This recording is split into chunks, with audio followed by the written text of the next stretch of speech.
नमस्कार साथियों, मेरा नाम है आर के सिंह। संस्कृति आईएएस यूट्यूब चैनल पर आप सभी का स्वागत है। आज हम बात करने वाले हैं भारत को मिला एक और मुस्लिम देश का साथ, और इसी कारण से कहा जा रहा है कि अब पाकिस्तान को भारत दे सकता है करारा जवाब। तो किस देश का साथ अब भारत को मिल चुका है? खासतौर पे देखें, वैश्विक स्तर पे जो आतंकवाद है उसके लिए जो एक वैश्विक समर्थन प्राप्त करना चाहता है भारत, उस संदर्भ में हम बात करने वाले हैं खासतौर पे, क्योंकि इस संदर्भ में पूरे भारत से एक प्रतिनिधि जो मंडल है वो पूरे दुनिया के अलग अलग देशों में जाकर भारत के समर्थन में एक तरह से देखें तो पहल कर रहा है। और उसी के संदर्भ में अब देखें तो एक बड़ा ही महत्वपूर्ण जो देश है, जो मुस्लिम देश माना जाता है, उसका समर्थन प्राप्त हुआ है भारत को। तो देखेंगे कि आखिर वो कौन सा देश है, किस आधार पर भारत को समर्थन प्रदान कर रहा है, उसके पीछे कारण क्या है, और उस देश से जुड़ी हुई जो भी अहम जानकारियां हैं उन पर भी संक्षिप्त रूप से हम बात करेंगे। तो ये आज हमारे चर्चा का विषय होगा। लेकिन चर्चा में आगे बढ़ने से पहले आप सभी के लिए एक बड़ी ही महत्वपूर्ण सूचना है। संस्कृति आईएएस के द्वारा जून में एक्सक्लूसिव जो ऑफर है वो संचालित किया जा रहा है, जिसमें देखें तो कई सारे कोर्स हैं, उन पर एक बड़ा डिस्काउंट ऑफर दिया जा रहा है। और ये जो डिस्काउंट ऑफर है ये अलग अलग कोर्स पे दिया जा रहा है, जैसे आईएएस जीएस जो फाउंडेशन कोर्स है, जिसमें पीटी मेंस के जो भी लाइव ऑनलाइन कोर्स हैं, जैसे कि जीएस या जीएससी सेट या ऑनलाइन जो भी कोर्स हैं, ऑप्शनल के जो कोर्स हैं, इन पर अलग अलग जो डिस्काउंट है वो दिए जा रहा है। और ये जो डिस्काउंट है अप टू 60% तक है, लेकिन इसके लिए जो वैलिडिटी डेट है वो 2 से 6 जून है। ऐसे ही क्या है कि आपको पीसीएस के जो भी फाउंडेशन कोर्स हैं उन पर भी छूट प्रदान की जा रही है। अलग अलग राज्य स्तरीय जो भी लोक सेवा आयोग परीक्षाएं, उनके लिए जो भी कोर्स संस्कृति के द्वारा संचालित किए जाते हैं, जैसे यूपी पीएससी है, उसके लिए देखें तो 70% का छूट दिया जा रहा है, बीपीएससी पे 75%, एमपीपीएससी पे 75% और आरएस पर भी 75% का छूट दिया जा रहा है। और ये भी जो वैलिडिटी है छूट की वो 2 से 6 जून है। इसके अलावा अगर हम बात करेंगे तो जो सबसे महत्वपूर्ण है कि हाल ही में 71वीं जो बीपीएससी का कहीं ना कहीं नोटिफिकेशन आया है, तो इसको ध्यान में रखते हुए जो भी पीटी टारगेट बैच है वो संस्कृति के द्वारा स्टार्ट किया गया है। इसका जो बैच है वो आपका 10 जून से स्टार्ट हो रहा है, जिसके लिए निर्धारित जो फी है वो यहाँ पर दी गई है। पूरे 70 दिन या 70 दिवसीय ये पूरा कार्यक्रम है, जिसमें देखें तो कुछ महत्वपूर्ण की फीचर्स हैं, जैसे प्रतिदिन 2 आपकी लेक्चर्स होंगे, 2 कक्षाएं होंगी।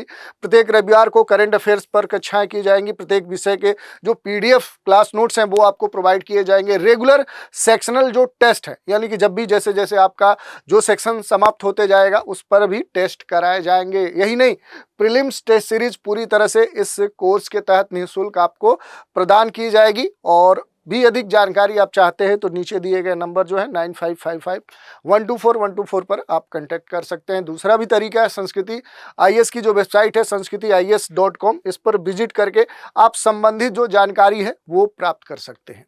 अब हम बात कर लेते हैं अपने न्यूज के संदर्भ में। खासतौर पर देखें तो जो चर्चा का विषय बना हुआ है कि भारत को मिला एक और मुस्लिम देश का साथ, तो वो देश कौन सा है? तो वो देश है मलेशिया। और मलेशिया ने आतंकवाद के संदर्भ में देखें तो आतंकवाद का कहीं ना कहीं सामना करने, आतंकवाद के खिलाफ भारत का जो रुख है उसे कहीं ना कहीं सपोर्ट प्रदान किया है, समर्थन दिया है। और इसी के संदर्भ में कुआलालंपुर जो कि राजधानी है मलेशिया की, वहां पर हिंसा पर जीरो जो टॉलरेंस है उसकी बात कही गई है मलेशिया सरकार के द्वारा। मलेशिया के जो उपमंत्री हैं सरस्वती जो कंडासामी हैं, उन्होंने ये बात कही है। उन्होंने क्षेत्रीय स्तर पर जो भी रीजनल पीस है, जो भी ग्रोथ है, जो शांति है, समृद्धि है, उस पर खास तौर पर जोर दिया है। और मलेशिया 2025 में आसियान का अध्यक्ष भी बनेगा। और इस कारण से देखें तो ये जो मलेशिया का सपोर्ट इंडिया को मिल रहा है ये काफी मायने रखता है। इसके अलावा देखें तो चूंकि पहलगाम में कुछ समय पहले जब भारत में आतंकी हमला हुआ था, उसके बाद भारत ने जो ऑपरेशन सिंदूर है वो चलाया था। और इस ऑपरेशन के बाद जो भारतीय संसदीय जो प्रतिनिधि मंडल है वो दुनिया भर के देशों का दौरा कर रहा है। और इसी बीच आतंकवाद के खिलाफ जो महत्वपूर्ण देश मलेशिया है वो भारत के समर्थन में उतर आया है। मलेशिया ने टेररिज्म के खिलाफ भारत का जो रुख है उसे सपोर्ट किया है। यही नहीं, उसने कहा है कि क्षेत्रीय जो शांति है, जो समृद्धि है, उस पर हमें जोर देना चाहिए। मलेशिया ने पूरा जो समर्थन है भारतीय संसदीय जो प्रतिनिधि मंडल है उसकी यात्रा के दौरान दिया है। और ये जो यात्रा है ये 12 अप्रैल को पहलगाम में हुए हमले ऑपरेशन सिंदूर के बाद की गई है। तो इस तरह की जो बातें हैं वो देखने को मिली है। इसके अलावा अगर हम बात करेंगे कुछ महत्वपूर्ण बातों की, जो मलेशिया है इसने भारत के रुख का जो सपोर्ट किया है, इसकी अगर बात करें तो मलेशिया की जो नेशनल जो यूनिटी डिप्टी मिनिस्टर सरस्वती जो कंडासामी है, उन्होंने हिंसा पर जो जीरो टॉलरेंस है, जो जीरो टॉलरेंस की पॉलिसी है, उसकी बात फिर से दोहराई है। और मलेशिया ने ये क्लियर कर दिया है कि आतंकवाद को बिल्कुल भी मलेशिया सरकार बर्दाश्त नहीं करेगी। और वहाँ की जो उप मंत्री हैं, उन्होंने इस बात पर भी जोर दिया कि मलेशिया हमेशा हिंसा के खिलाफ खड़ा रहा है, खड़ा रहेगा। और उन्होंने ये भी कहा कि भारत जो है वो युद्ध में दिलचस्पी नहीं रखता है, ये हमें पता है, बल्कि उसका जो ध्यान है वो आर्थिक विकास पे है।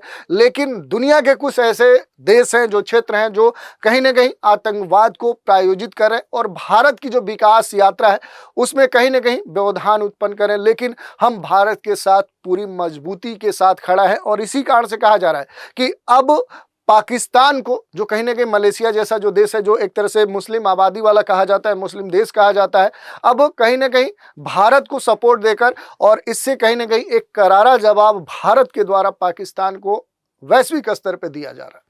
इसमें देखें तो ये भी कहा गया है कि पाकिस्तान के द्वारा खास तौर पे यहाँ पर जो आंकड़े दिए गए, जिसमें कहा गया कि मलेशिया का ये कहना है कि जो पाकिस्तान है वो क्या करे, आतंकवाद का जो रास्ता है वो छोड़ दे, अपने जो भी लोग हैं उनसे तरक्की के लिए बात करे, तरक्की पर काम करे, ग्रोथ पर काम करे।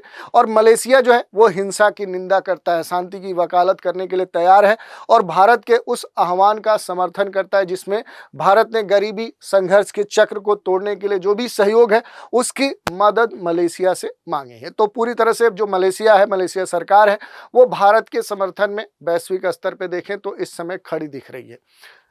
संजय झा के नेतृत्व में पूरा जो डेलीगेशन है वो मलेशिया का दौरा करा है। बेसिक जानकारी ये पहले हमने आपको दे दी है। इसके अलावा देखें तो मलेशिया का जो रुख है वो खास तौर पे भारत के लिए खास अहम इतना क्यों हो जाता है, इस पर भी थोड़ा सा हम चर्चा करेंगे। जैसे देखें कि जो एक तरह से उम्मीद जताई जा रही है कि भविष्य में ऐसी सीमा जो आतंकवादी घटनाएं हैं वो नहीं होनी चाहिए। और मलेशिया का ये जो रुख है ये 2019 से अलग है, क्योंकि उस समय देखें तो तब मलेशिया जो है वो पाकिस्तान और तुर्की के साथ मिलकर एक इस्लामिक जो गुट है वो बनाने की कोशिश कर रहा था।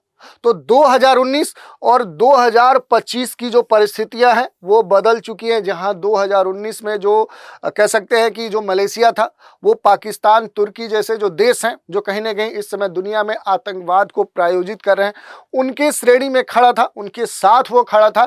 लेकिन अब भारत की जो साख है, देश दुनिया में जो अपनी पहचान है, चाहे वो बात करे एक तरह से वैश्विक शांति को लेकर, चाहे आर्थिक विकास को लेकर कहें, सामरिक दृष्टिकोण से देखें, अपनी एक जो देश की कूटनीति है, जो राजनीति है, उसको ध्यान में रखते हुए देखें तो अब जो मलेशिया है अब वो क्या है कि अब वो भारत के पक्ष में है। और 2025 में चूंकि मलेशिया आसियान का अध्यक्ष होगा तो इस कारण से भी भारत के पक्ष में मलेशिया अगर खड़ा होता है तो इसके कई सारे जो बेनिफिट्स हैं, जो मायने हैं, वो हो सकते हैं।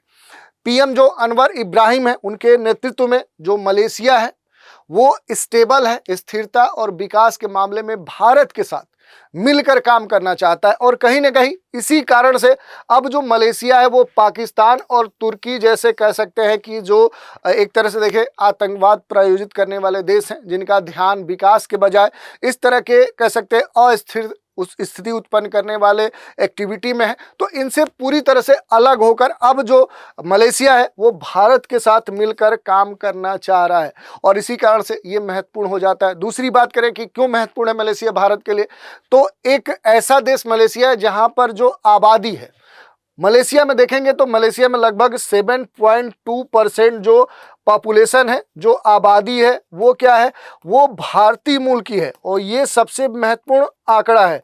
इतनी बड़ी जो आबादी है, लगभग ये आबादी और भी बढ़ चुकी है, 8% के आसपास पहुंच चुकी है।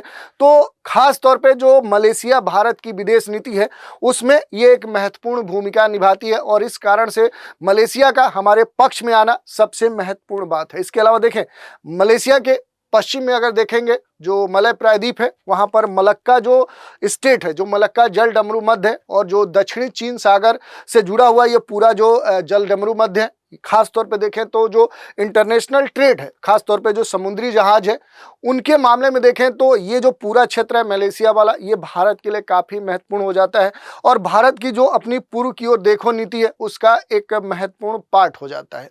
और इस कारण से देखें तो भारत के लिए जो एक मेरीन जो कनेक्टिविटी है, जो ओशियन कनेक्टिविटी है, जो कह सकते हैं कि मेरीन ट्रांसपोर्टेशन है, उसके लिए जो मलेशिया समुद्र तट है वो काफ़ी महत्वपूर्ण हो जाता है। तो अगर मलेशिया के साथ भारत के जो संबंध हैं वो बेहतर होते हैं तो ये भारत के लिए एक बड़ा ही कहें तो अहम पक्ष हो जाता है, जो भारत के पक्ष में दिखता है। तो इस कारण से देखें तो ये महत्वपूर्ण है। यही नहीं, खास तौर पे जो मलेशिया है, मलेशिया के द्वारा भारत सरकार की जमकर तारीफ करना भी एक महत्वपूर्ण पहलू है, क्योंकि मलेशिया में भारतीय समुदाय के साथ देखें तो जो बातचीत है उसमें नेशनल इंडिया जो मुस्लिम यूनिटी काउंसिल है उसके जो चीफ कोऑर्डिनेटर है बीरा साहुल दाऊद, उन्होंने दिल्ली संकट की जो प्रबंधन की तारीफ है वो खास तौर पर खुलकर की। उन्होंने कहा कि भारत सरकार ने मुश्किल समय में बहुत अच्छे रणनीति के द्वारा पूरा जो कह सकते हैं कि परिस्थितियां हैं उनका सामना किया है, और उन्होंने पीएम मोदी को भी धन्यवाद दिया। उन्होंने ये कहा कि देश के सभी लोगों को देश के प्रधानमंत्री ने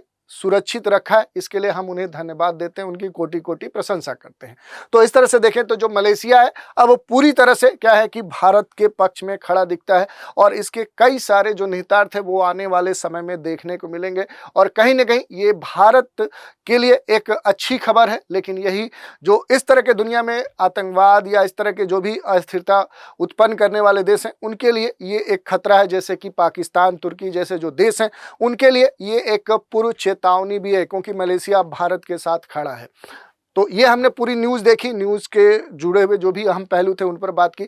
अब थोड़ा सा मलेशिया के बारे में देख लेते हैं कि आखिर मलेशिया पूरे दुनिया में है कहाँ। तो बेसिक इसके बारे में जानकारी ले लेंगे। अगर विश्व मानचित्र पर आप देखेंगे तो जब साउथ ईस्ट एशिया में अगर आते हैं तो यहीं पर क्या आपको देखने को मिलेगा, ये जो मलेशिया देश है ये देखने को मिलेगा। एक तरह से देखें तो छोटे द्वीपीय देशों से बना हुआ है, जिसके दो पार्ट माने जाते हैं, एक तो मलय प्रायद्वीप और इधर दूसरा जो पार्ट है, दो जो राज्य हैं जो यहाँ पर देखने को मिलेंगे उनसे इसका निर्माण होता है। तो इसके बारे में बेसिक जानकारी हम लेंगे कि आखिर इसकी वास्तविक स्थिति क्या है। जैसे अगर देखेंगे तो यहाँ पर इससे जुड़ी बहुत सारी बातें हैं, जैसे इसके जो सीमावर्ती देश हैं उनकी अगर बात करेंगे तो यहाँ पर मूल रूप से देखें तो यहाँ पर जो ब्रुनेई है इसकी सीमा क्या होती है, वो मलेशिया से लगती है। दूसरी बात करें तो देखिए ये क्या है कि मलय प्रायद्वीप है, और दूसरी तरफ देखेंगे तो इधर जो सारावाक है और जो साबा प्रांत है, इन दोनों से मिलकर तो इस तरह से देखें तो जो पश्चिम का जो मलय प्रायद्वीप है और इस मलय प्रायद्वीप के साथ ये जो दोनों स्टेट हैं, टू जो स्टेट्स हैं, ये मिलकर क्या है कि पूरा मलेशिया का निर्माण करते हैं। और इसमें खास तौर पे देखें तो इधर ब्रुनेई की जो सीमा है वो इससे लगती है। दूसरी तरफ देखें तो इधर आप देखेंगे जो थाईलैंड है, थाईलैंड की भी सीमा क्या है कि यहाँ पर मलेशिया से लगती है। तो दो देश हो गए। इसके अलावा जो इंडोनेशिया, ये पूरा जो क्षेत्र है इंडोनेशिया से क्या होता है, इसकी सीमा साझा होती है। तो ये कुछ महत्वपूर्ण देश हैं जिनकी सीमा क्या होती है कि वो मलेशिया से लगती है। यहाँ पर तटीय क्षेत्र में आप देखिए यहाँ पर कुआलालंपुर है, ये क्या है, ये मलेशिया की राजधानी है। इसकी जो मुद्रा है उसे रिंगिट बोलते हैं। तो मलेशियन जो रिंगिट है वो यहाँ की ऑफिशियल करेंसी है। और यहाँ के जो महत्वपूर्ण शहर हैं जैसे कुआलालंपुर, यहाँ का बड़ा ही महत्वपूर्ण और आर्थिक और राजनीतिक गतिविधियों का केंद्र है, और एक तरह से देखें राजधानी क्षेत्र भी है। इसके अलावा यहाँ कई सारे क्षेत्र हैं जो महत्वपूर्ण हैं। तो ये बेसिक जानकारी हमने ले ली, इससे जुड़े हुए जो भी महत्वपूर्ण आंकड़े हैं वो आप देख सकते हैं। थोड़ा सा इसके बारे में बेसिक और जानकारी हम देख लेते हैं। जैसे देखें तो मुख्य रूप से क्या है कि यहाँ पर अगर आप देखेंगे तो ये क्या है, एक एशियाई देश है। ये आपको ध्यान देने वाली बात है कि साउथ ईस्ट एशिया का ये महत्वपूर्ण देश है।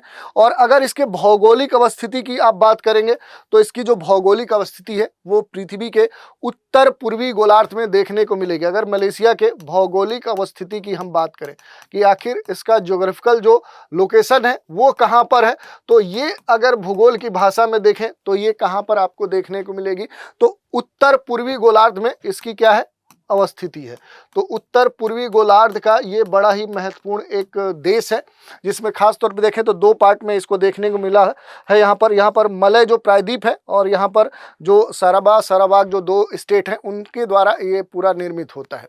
दक्षिण चीन सागर में देखें तो इसकी पूरी एक तरह से जो कनेक्टिविटी है वो है। और यहाँ पर खास तौर पर जो दक्षिण चीन सागर है उसके दो क्षेत्रों को कहीं ना कहीं एक तरह से ये विभाजित करते हुए बनता है, जिसमें देखें तो ये पश्चिम वाला जो मलेशिया है और ये जो पूर्वी जो मलेशिया है, तो दो पार्ट यहाँ पर देखने को मिलते हैं।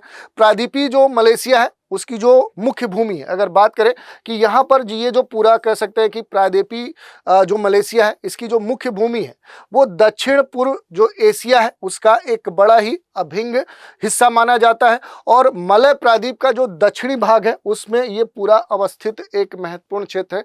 और इसकी जो सीमा है इधर आप देखेंगे थाईलैंड से क्या होती है वो लगती है।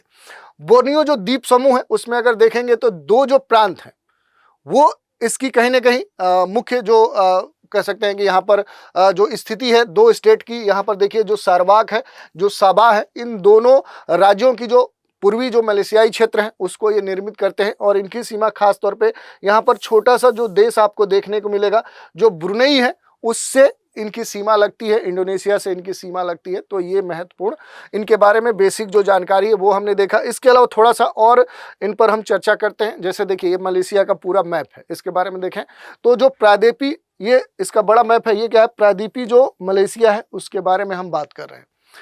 खास तौर पे देखें तो जो पूर्वी मलेशिया है ये जो दो स्टेट है इनके पश्चिम में इसकी अवस्थिति आपको देखने को मिलेगी। मुख्य रूप से देखें तो जो मुख्य भूमि है वो एशियाई महाद्वीप का सबसे दक्षिणी छोर माना जा सकता है। इसके अलावा इस क्षेत्र में मुख्य रूप से देखेंगे जो मलय पर्वत है इसकी जो उपस्थिति है वो इस प्रायद्वीप में देखें तो उत्तर से दक्षिण पर्वत श्रृंखला के तौर पे यहाँ पर फैली हुई है, जो कि देखें तो एक लंबी पर्वत है। यहाँ पर जो माउंट तहान है, यहाँ पर खास तौर पे जो कह सकते हैं कि ये जो माउंट तहान है ये इसकी सबसे ऊंची चोटी है जिसकी ऊंचाई आप देखेंगे तो 7,175 फीट से भी अधिक है। और यहीं पर खास तौर पे आपको यहाँ पर स्ट्रेट आप जो मलक्का है वो देखने को मिलेगा, जो यहाँ के लिए कहीं ना कहीं देखें तो ये खास बात है कि स्ट्रेट ऑफ मलक्का से जुड़ा हुआ जो मलय प्रायद्वीप या जो मलेशिया का ये जो पश्चिम तटीय जो पूरा क्षेत्र है ये क्या है, यहाँ के जो तटीय मैदान है। यहाँ पर अगर आप बात करेंगे कि जो भी मलेशिया है, मलेशिया के जो तटीय मैदान है, ये जो तटीय मैदान है इन मैदानों की विशेषता क्या है कि ये जो मैदान है अपेक्षाकृत क्या है ये चौड़े हैं। इन मैदानों की जो विशेषता है कि ये अपेक्षाकृत चौड़े हैं। इनकी जो फर्टिलिटी है, जो उपजाऊपन है वो क्या है वो अधिक देखने को मिलता है। इसके अलावा अगर बात करेंगे तो खास तौर पे ये जो पूरा पश्चिम वाला जो क्षेत्र है मलेशिया का, ये क्या है, ये जो पूरा क्षेत्र है ये क्या है, अगर कृषि के दृष्टिकोण से देखें कृषि के अनुकूल माना जाता है। तो इस कारण से देखें तो ये पूरा क्या है ये उपजाऊ क्षेत्र माना जाता है मलेशिया के लिए। पूर्वी जो सकरे मैदान है वो अपेक्षाकृत इधर आप देखेंगे तो वो कम उपजाऊ है। तो पश्चिम का जो पूरा क्षेत्र है वो मलेशिया में कृषि के दृष्टिकोण से देखें तो काफ़ी महत्वपूर्ण हो जाता है। इसके अलावा अगर आप देखेंगे तो यहाँ पर कुछ जो महत्वपूर्ण जो कह सकते हैं कि जो स्थितियाँ देखने को मिलेंगी, तो इसके अगर उत्तर में जाएंगे तो आपको गल्फ ऑफ जो थाईलैंड है वो देखने को मिलेगा। पश्चिम में आपको यहाँ पर देखने को मिला स्टेट ऑफ जो मलक्का है। इधर पूरा साउथ चाइना का जो क्षेत्र है वो आपको देखने को मिलेगा। और भी चीज़ें हम बात करेंगे, जैसे देखिए मैप पे अगर हम बात करें तो यहाँ पर जो ये पूरा मलय प्रायद्वीप है, यहाँ पर कई सारे जो रेंज हैं वो इनका उत्तर से दक्षिण विस्तार आपको देखने को मिलेगा। यहाँ पर कई सारे जो पर्वत हैं वो आपको देखने को मिलेंगे। जैसे देखिए यहाँ पर बिनतांग जो माउंटेन है वो आपको देखने को मिलेगा, जो कह सकते हैं कि मैन जो रेंज है वो आपको देखने को मिलेगा। तो ये इसकी महत्वपूर्ण जो भौगोलिक अवस्थिति है वो आपको देखने को मिलेगा। इधर आएंगे जो इसका पूर्वी कह सकते हैं कि सराबा वाला जो क्षेत्र है, यहाँ पर राजंग जो रिवर है, यहाँ पर कुछ पर्वतीय क्षेत्र आपको देखने को मिलेंगे। और पूर्वी भाग में जैसे इसके आप आएंगे तो यहाँ पर एक महत्वपूर्ण पर्वत आपको देखने को मिलेगा जिसे क्रॉकर रेंज कहते हैं। तो ये यहाँ के कुछ महत्वपूर्ण जो पर्वत क्षेत्र हैं उनके बारे में हमने देखा। इसके अलावा देखें यहाँ पूरे क्षेत्र में आएंगे तो जो सारावाक है ये वाला जो पूरा क्षेत्र है, यहाँ की जो विशेषता की बात करें, यहाँ की जो स्थलाकृतिक विशेषता है, अगर स्थलाकृतिक विशेषता की हम बात करें तो ये जो विशेषता है ये काफ़ी अलग देखने को मिलती है। इसमें काफ़ी विविधता हमें देखने को मिलती है। तो ये आपके लिए एक महत्वपूर्ण विषय है कि इतनी जो विविधतापूर्ण है जो सारावाक की स्थलाकृति है, और जिसमें खास तौर पे जो तट वाले क्षेत्र हैं, जो किनारे वाले जो क्षेत्र हैं, अगर तटीय और जो किनारे वाले जो क्षेत्र हैं, अगर तटीय और जो किनारे वाले क्षेत्र हैं उन क्षेत्रों की बात करें तो ये जो क्षेत्र हैं इनकी क्या विशेषता है, तो ये अपेक्षाकृत देखेंगे तो दलदली भूमि के तौर पे यहाँ पर उपस्थित हैं। तो ये पूरा दलदली भूमि मानी जाती है, जो भी तटीय किनारे वाले जो यहाँ पर कह सकते हैं कि जो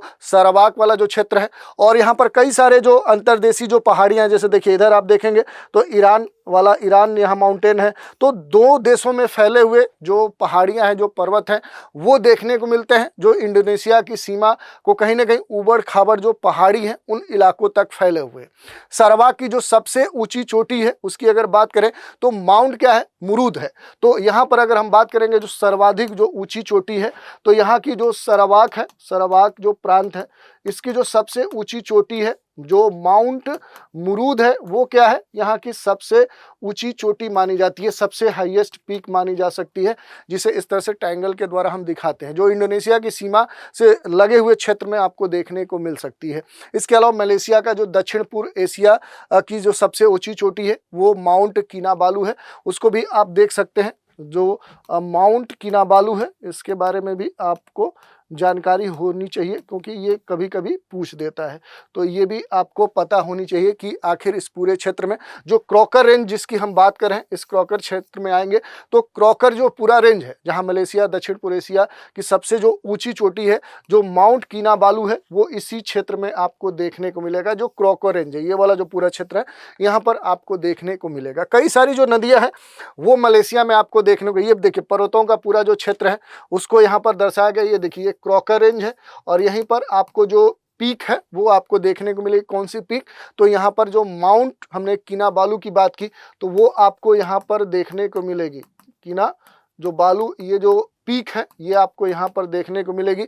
और इसके अलावा ये जो पूरा क्षेत्र है, यहाँ पर जो मलय पर्वत है उसकी जो अवस्थिति है वो आपको देखने को मिलेगी। ये वाला जो पूरा हिल है, ये तेनासारी वाला जो हिल है, ये आपको यहाँ पर देखने को मिलेगा। तो ये बेसिक जानकारी हो गई। इसके अलावा थोड़ा सा हम नदियों की चर्चा कर लेते हैं। यहाँ पर कौन कौन सी जो नदियाँ हैं वो हमें देखने को मिल सकती हैं, तो कुछ नदियों पर हम बात कर लेंगे। यहाँ पर कौन सी नदियाँ हैं, कौन सी झीलें हैं, उन पर अगर हम बात करें तो देखिए यहाँ पर दो जो महत्वपूर्ण नदियाँ हैं वो आपको देखने को मिलेंगी। सबसे पहले हम बात करेंगे जो प्रायद्वीपीय मलेशिया है, जो ये पेनिनसुलर जो मलेशिया है, इसमें अगर देखेंगे तो सबसे जो महत्वपूर्ण नदी है वो मलेशिया की आपको देखने को मिलेगी। और इस क्षेत्र में जो सबसे लंबी नदी है वो आपको यहाँ पर देखने को मिलेगी। वो कौन सी नदी है, तो यहाँ पर देखिए ये पहांग रिवर है। पहांग जो नदी है, यहाँ पर आपको ये नदी देखने को मिलेगी। ये मलेशिया की देखें तो एक तरह से सबसे लंबी नदी है और इसकी जो लंबाई है लगभग देखें तो 460 किलोमीटर है। ये सबसे लंबी नदी मानी जाती है और यहाँ के खास तौर पे पूर्वी मलेशिया की सबसे लंबी जो नदी है वो मानी जाती है। और इसके अलावा अगर इस क्षेत्र में आएंगे तो यहाँ पर जो सबसे महत्वपूर्ण नदी है वो आपको कौन सी देखने को मिलेगी, तो यहाँ पर राजंग जो नदी है वो आपको देखने को मिलेगी, जो सबसे लंबी यहाँ की पूर्वी मलेशिया की नदी मानी जाती है। इसकी जो लंबाई है वो 563 मीटर है। तो अपेक्षाकृत आप देखेंगे तो इन दोनों नदियों में जो राजंग रिवर है इसकी जो लंबाई है वो अपेक्षाकृत क्या है कि यहाँ पर पहांग रिवर से अधिक है।